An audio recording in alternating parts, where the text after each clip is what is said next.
오늘 함께 은혜 받을 말씀은 마태복음 1장 6절에서 17절 말씀입니다. 마태복음 1장 6절부터 17절까지 말씀입니다. 우리 함께 한 목소리로 합독하도록 하겠습니다. 이새는 다윗 왕을 낳으니라.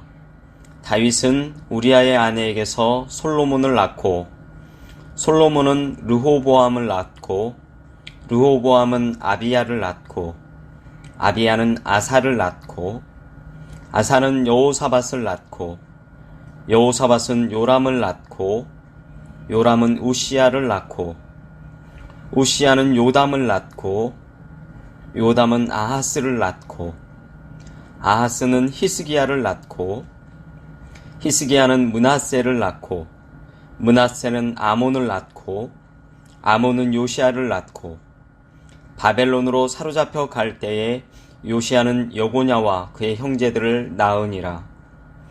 바벨론으로 사로잡혀 간 후에 여고냐는 스알디엘을 낳고, 스알디엘은 스룹바벨을 낳고, 스룹바벨은 아비훗을 낳고, 아비훗은 엘리야김을 낳고, 엘리야김은 아소르를 낳고, 아소르는 사독을 낳고, 사독은 아킴을 낳고, 아킴은 엘리훗을 낳고, 엘리훗은 엘르아살을 낳고, 엘르아살은 mat단을 낳고, mat단은 야곱을 낳고, 야곱은 마리아의 남편 요셉을 낳았으니 마리아에게서 그리스도라 칭하는 예수가 나시니라. 그런즉 모든 대수가 아브라함부터 다윗까지 14대요, 다윗부터 바벨론으로 사로잡혀 갈 때까지 14대요, 바벨론으로 사로잡혀 간 후부터 그리스도까지 14대더라. 아멘. 할렐루야. 이 복된 거룩한 주일에 하나님의 은혜가 우리 모두에게 임하기를 주의 이름으로 축복합니다. 전번 시간 우리는 마태복음 1장 서론 부분을 함께 나누면서 이 세상의 가장 큰 기쁨의 소식, 복음의 소식은 예수 그리스도의 이 땅에 오심이라고 말씀을 드렸습니다. 우리는 전번 시간에 세 가지를 말씀을 드렸는데, 이 마태복음 1장은 우리에게 믿음으로 세워진 영적인 족보에 관해서 말씀을 하고 계신다고 하는 말씀을 드렸습니다. 이스라엘 백성들이 자랑하는 그 족보에 5명의 여인 중에 2사람의 여인은 이방인이었고, 그의 신분이 그리 좋은 형편이 아닌 그런 여인들이었습니다. 이스라엘 백성이기에 혈통으로 구원을 얻는다고 하는 그들에게 아니라는 거죠. 구원의 역사는 생명의 역사로 새로 쓰여져야 된다고 하는 사실을 우리에게 말씀을 하셨습니다. 또 하나는 죽음의 역사가 아니라 생명의 역사의 시작이라고 하는 사실을 우리에게 말씀하고 계신다고 말씀을 드렸습니다. 보통 구약 창세기 5장을 보면 아담은 셋을 낳고 셋은 800년을 지내며 자녀를 낳았으며 그는 930세를 살고 죽었더라.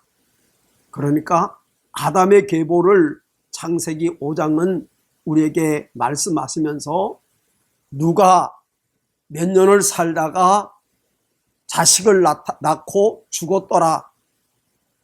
낳고 죽은, 죽음으로 끝나는 사건들을 5장, 창세기 5장 한 장 전체를 그렇게 서술하고 있습니다. 그런데 마태복음을 시작하면서 신약의 첫 페이지를 열면서 성경은 우리에게 생명의 역사, 낳고라고 하는 생명의 역사를 우리에게 가르쳐 주시고 있습니다. 여러분, 예수님은 우리에게 생명을 주시기 위하여 오신 줄 믿으시기 바랍니다. 예수 안에 생명이 있습니다. 영원한 생명이 있습니다. 죽음의 생명이 아니라 영생의 생명이 예수 그리스도 안에 있습니다. 그래서 예수님이 가시는 곳곳마다 죽음이 변하여 새로운 삶의 시작이 되었습니다. 나인성 과부의 아들이 죽음을 당합니다. 멀리서도 그 서러운 과부의 울부짖음이 들립니다. 그런데 예수님이 그 행렬을 멈추게 하시고 그 나인성 과부의 아들을 살리신 기록이 성경에 기록되어 있습니다. 주님이 가시는 곳곳마다 생명의 역사가 이어졌다고 하는 사실을 마태복음은 우리에게 말씀하고 계시죠. 또 하나는 예수 그리스도는 우리의 구원자라고 하는 사실을 마태복음은 우리에게 강렬하게 또 확신 있게 증거하고 있습니다. 오늘 본문 21절 보면 천사가 마리아에게 말합니다. 아들을 낳으리니 이름을 예수로 하라. 그는 자기 백성을 죄에서 구원할 자라고 하는 말씀을 하셨습니다. 모든 인류의 죄를 사하시고 우리에게 영원한 생명 천국을 주실 분, 저와 여러분의 구원자, 우리의 구세주, 그분은 오직 예수 그리스도이신 줄로 믿습니다. 마태복음은 그것을 우리에게 말씀하고자 마태복음이 쓰여졌다고 하는 사실을 전번 시간에 우리가 함께 나누었습니다. 마태복음은 1장 2절부터 6절 상반절까지 아브라함과 다윗까지의 족보를 소술하고 있습니다. 이 기간은 대략 1000여 년 된다고 학자들은 주장을 하고 있습니다. 그리고 7절부터 마지막 절까지는 다윗의 자손 예수 그리스도에 관한 소술을 하시고 있습니다. 그런데 그 아브라함과 다윗, 그리고 다윗과 예수 그리스도 그 사이에 하나의 새로운 분기점을 우리들에게 말씀하시는데 그것이 바로 바벨론 포로의 이야기입니다. 마태복음 1장 17절을 함께 한 목소리로 봉독하겠습니다. 그런즉 모든 대수가 아브라함부터 다윗까지 14대요. 다윗부터 바벨론으로 사로잡혀 갈 때까지 14대요. 바벨론으로 사로잡혀 간 후부터 그리스도까지 14더라. 여러분, 이 예수 그리스도의 족보에서 아브라함 시대와 예수 그리스도 시대의 그 사이에 중요한 분기점, 바벨론 포로 생활을 기록하고 있다는 것입니다. 하나님의 구원의 역사에 있어서 이 바벨론의 포로 시대를 말하지 않고는 이 구원의 역사를 말할 수 없다고 하는 사실을 우리에게 말씀하고 계십니다. 여러분, 우리가 신앙생활을 하다가 많은 사람들이 힘들고 어려운 환경에 봉착하면 또 원치 않는 고난이 찾아오면 여러 가지 경제적인 어려움을 겪기도 하면 쉽게 낙심하고 절망하는 그런 성도들이 있는 모습을 봅니다. 왜 그렇습니까? 하나님의 구원의 역사에 바벨론이라고 하는 그런 고난의 시간이 있다고 하는 사실을 알지 못하기 때문에 그렇습니다. 이 예수 그리스도의 족보에 바벨론 고난의 이야기를 오늘 마태는 기록하면서 구원의 역사에 고난의 역사도 있었음을 우리에게 말씀하고 계십니다. 우리는 예수 그리스도를 믿으면 모든 일이 잘되고 건강하고 형통하고 만사가 다 아름답게 이루어진다고 생각을 합니다. 영혼뿐만 아니라 우리의 모든 삶이 고난 없이 이루어진다고 하는 생각을 하고 주님을 섬기는 많은 이들이 있습니다. 그러나 여러분 기억하십시오. 예수 믿는 저와 여러분에게도 고난이 오고 시련이 오고 역경이 온다는 것입니다. 예수 그리스도의 족보, 아브라함의 족보, 다윗의 족보에도 바벨론 포로 생활이라고 하는 고난의 날을 기억하면서 오늘 하나님을 섬기는 저와 여러분에게 이 고난을 어떻게 슬기롭게 극복하고 하나님의 희망을 노래하고 승리를 선포할 수 있는가를 오늘 본문은 우리에게 말씀을 하고 계십니다. 마태복음 1장 12절부터 16절까지 보게 되면 12절은 이렇게 시작합니다. 바벨론으로 사로잡혀 간 후에 강한 나라를 만들었지만 다윗 왕조의 마지막은 바벨론의 포로였다. 그러니까 아무리 왕조가 제 아무리 화려했다고 할지라도 인간이 세운 왕국은 결국 몰락할 수밖에 없다는 것입니다.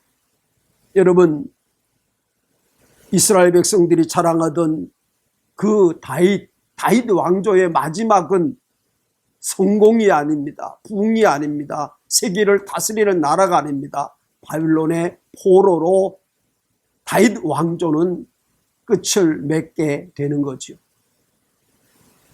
여러분, 바벨론 포로 생활이 어느덧 70년을 지나게 됩니다. 이스라엘 백성들은 더 이상 희망도 기대도 잃어버린 절망의 시간들을 보내고 있었습니다. 그러나 성경은 그 시간이 결코 절망의 시간만이 아니라고 말씀을 놨습니다.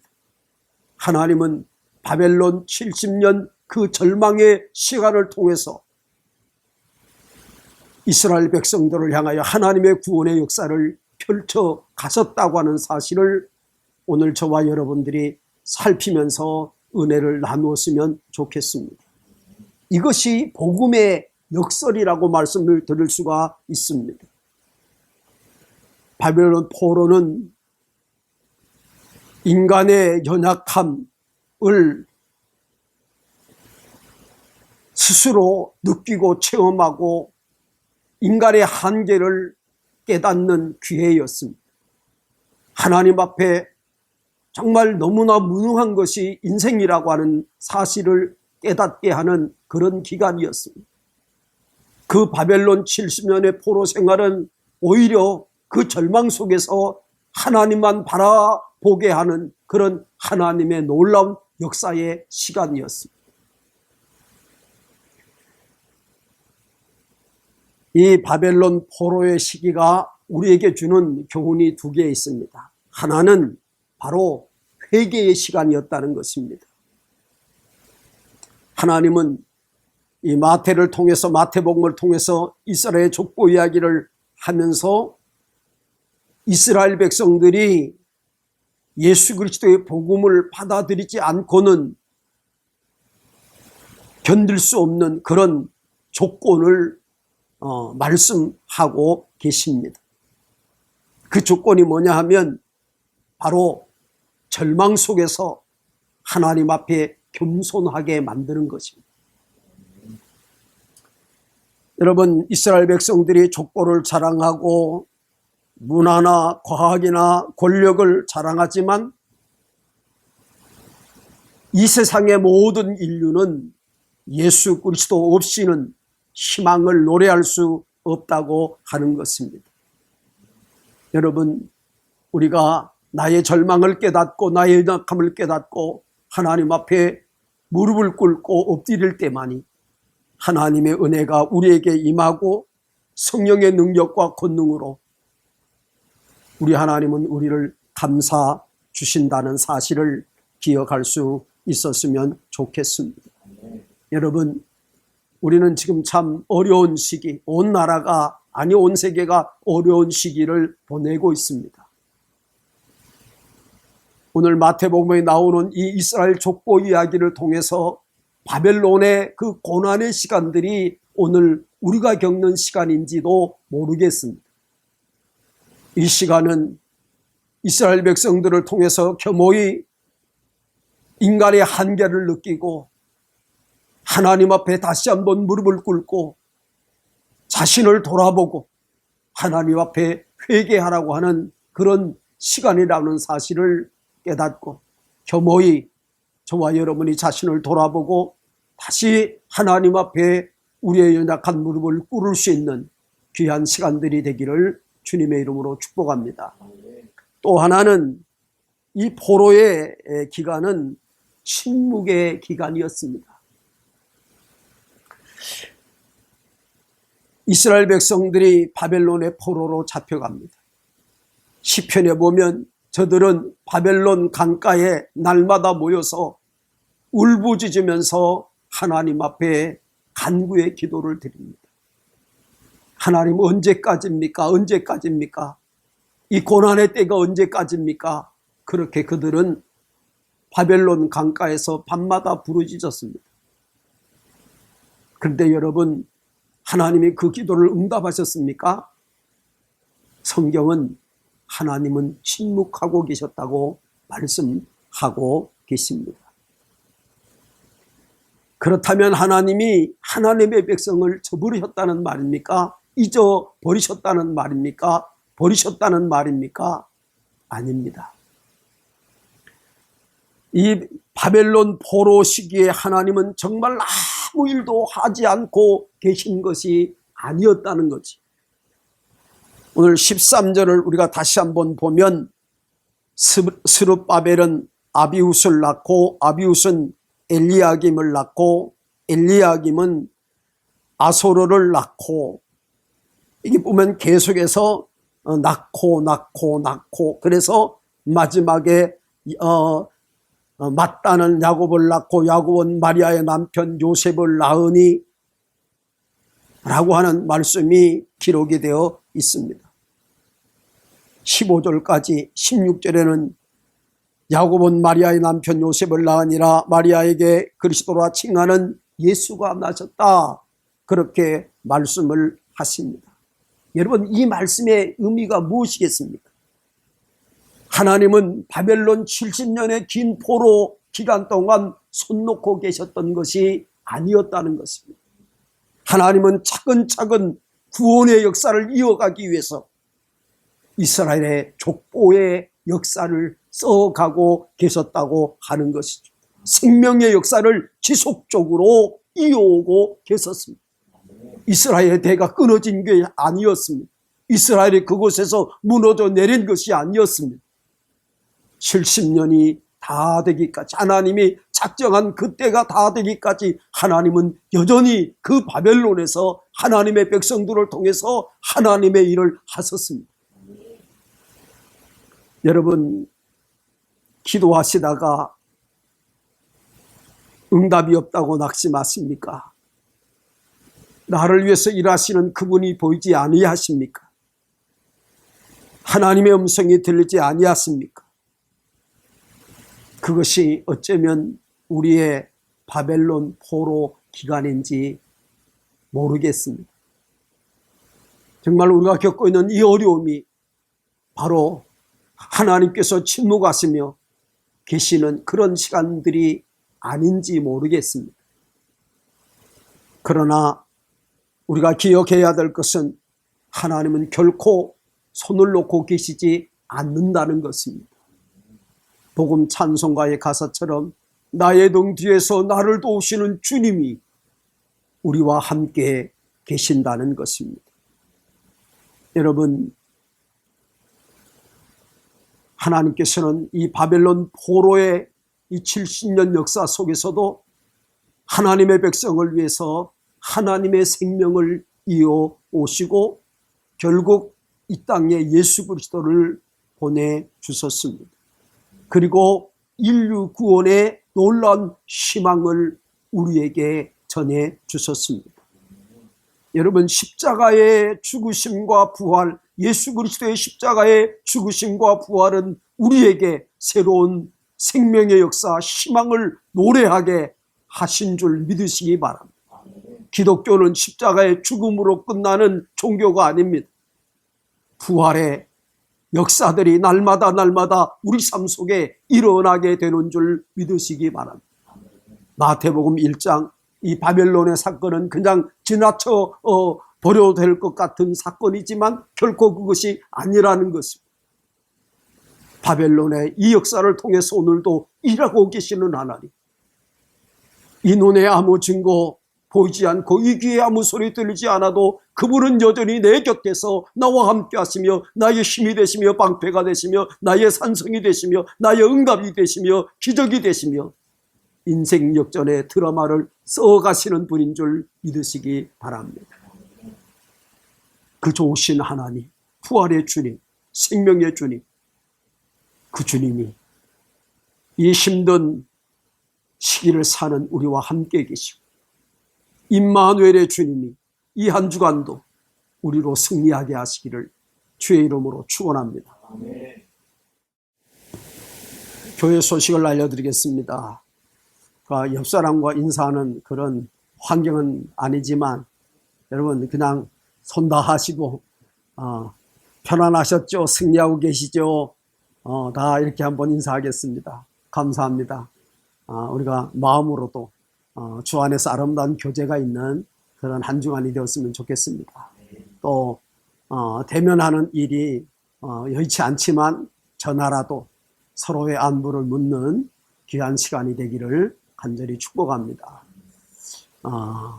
교회의 심장 소리는 전도 소리입니다.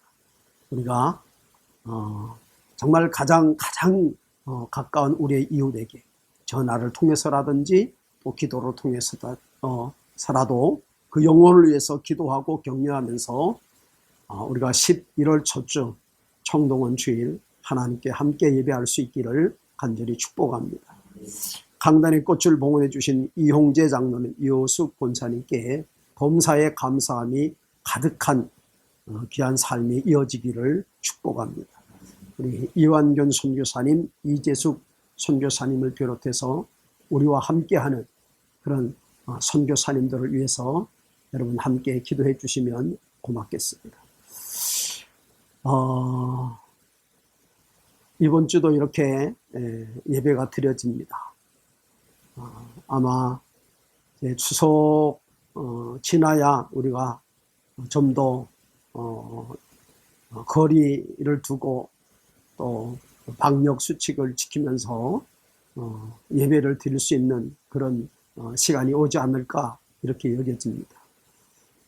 여러분 할 수만 있으면 말씀을 묵상하고 또 수요일 그리고 금요 차례 보내는 음성 메시지를 통해서도 함께 은혜를 나누는 시간이 되었으면 좋겠습니다. 새벽기도 오전 5시에 있습니다. 함께 기도할 수 있기를 바라고요. 교회 헌금을 계좌로 보내시기를 원하시는 분은 그렇게 해주시면 좋겠습니다. 총여선교에서는 서신포도를 5kg에 3만 원에 판매합니다. 필요하신 분은 오늘 전화로 또 구두로 교회로 연락하면 부목사님들이 계시는데 교회를 통해서 또 여선교 회장이나 신희경 권사님 총회장 분들을 통해서 주문해 주시면 이번 명절에 함께 나눌 수 있게 됩니다. 그렇게 해주시면 감사하겠습니다. 좋으신 하나님 은혜를 감사합니다. 지난 한 주간도 여전히 그 불과 구름 기둥으로 우리를 인도하시고 새로운 거룩한 주일을 우리에게 허락하사 하나님 앞에 다시 한번 겸허히 머리를 조아리고 우리가 겪는 이 바벨론의 시기들을 우리 자신들을 돌아보며 회개하며 침묵하시지만 여전히 우리를 위하여 일하시는 좋으신 주님을 다시 한번 바라보고 하나님을 찬양하며 하나님 앞에 겸허히 무릎을 꿇을 수 있는 귀한 시간들이 되게 하옵소서. 이 한 주간도 그불과 구름 기둥의 인도함이 있기를 원합니다. 주의 천군과 천사들을 보내 주시옵소서. 눈동자같이 지키시는 하나님의 은혜를 누리게 하시고 졸지도 주무시도 아니하시며 지금부터 영원까지 너희를 지키리라 하셨사오니 선한 목자 되사 우리 삶에 부족함이 없도록 풍성함으로 하나님 가득하게 하옵소서. 아버지, 원하옵고 간절히 기도합니다. 주의 거룩한 성령님, 이 코로나19 시대를 살아가는 성도들, 저 가정과 일터와 직장과 생업과 사업장을 하나님이 복주시고 복주시옵소서. 아버지 하나님, 가뭄에도 해받지 아니하고 시절조차 열매 맺게 하시는 아름다운 주의 복이 사랑하는 자녀들, 주의 성도들 가운데 임하게 하옵소서. 코로나19를 지혜롭게 아버지 하나님 마무리할 수 있도록 하나님 우리 이 민족을 축복하시고 하느들과 더불어 병마와 싸우는 의료진들을 주님 축복해 주시며 정부와 또 정책을 집행하는 이들에게 지혜를 더하여 주시옵소서. 이제는 우리 구주 예수 그리스도의 십자가 은혜와 하나님 아버지의 크고 놀라우신 사랑하심과 성령의 감화감동 내주 역사 충만 교통하심이